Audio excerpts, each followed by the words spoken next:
smo se zbrali na tem mestu, da blagoslovimo križe v imenu Očeta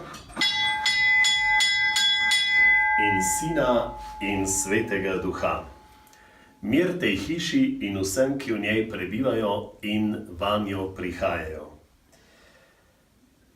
Za vse, ki se bodo ob tem križu, ob teh križih zaustavljali, za vse, ki bodo iskali tolažbo, ki bodo iskali pomoč, ki bodo želeli dušno in telesno zdravje, zmolimo Gospodovo molitev. Oče naš, ki si v nebesih, posvečeno bodi Tvoje ime. Pridi k nam Tvoje kraljestvo, zgodi se Tvoja volja, kakor v nebesih, tako na zemlji.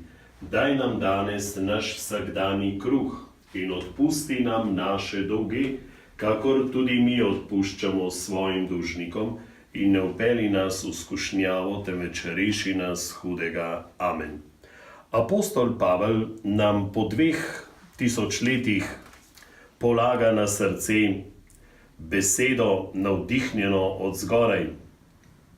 V pismu Kološanom pravi: oblecite si, kakor izvoljenci Božji, sveti in ljubljeni, prisrčno usmiljenje, dobrotljivost, ponižnost, milobo, potrpežljivost. Prenašajte drug drugega in si odpuščajte, če ima kdo na kom kaj grajati, kakor je Gospod vam odpustil, tako tudi vi. Kristusov mir naj kraljuje v vaših srcih, kateremu ste bili poklicani v enem telesu, in hvaležni bodite. Beseda Kristusova naj v obilju prebiva med vami. Vse modrosti pa drug drugega poučujte in opominjajte, in s psalmi, hvalnicami in duhovnimi pesmimi hvaležno prepevajte Bogu v svojih srcih. In vse, kar delate, v besedi ali v dejanju, vse storite v imenu Gospoda Jezusa Kristusa in po njem se zahvaljujte Bogu Očetu. To je Božja beseda. Bogu hvala.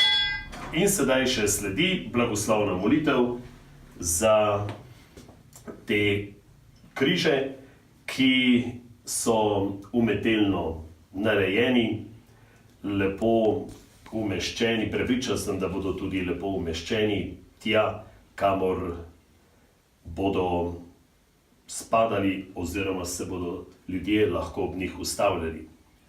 Molimo: nebeški Oče, Tvoj sin je trpel na križu in svojo smrtjo spravil človeško družino s Teboj. Pomagaj vsem tistim, ki bodo ob pogledu na ta križ vdano jemali nase križe vsakdanjega življenja, hodili po poti evangelija, odpuščali drug drugemu, da bodo nekoč varno prišli v nebeško slavo po Kristusu, našem Gospodu.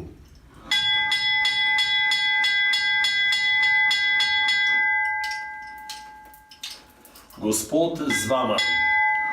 Blagoslovi vaju vsemogočni Bog Oče in Sin in Sveti Duh. Amen. Križi so blagoslovljeni, bodita blagoslovljena tudi vidva v imenu Očeta in Sina in Svetega Duha. Amen.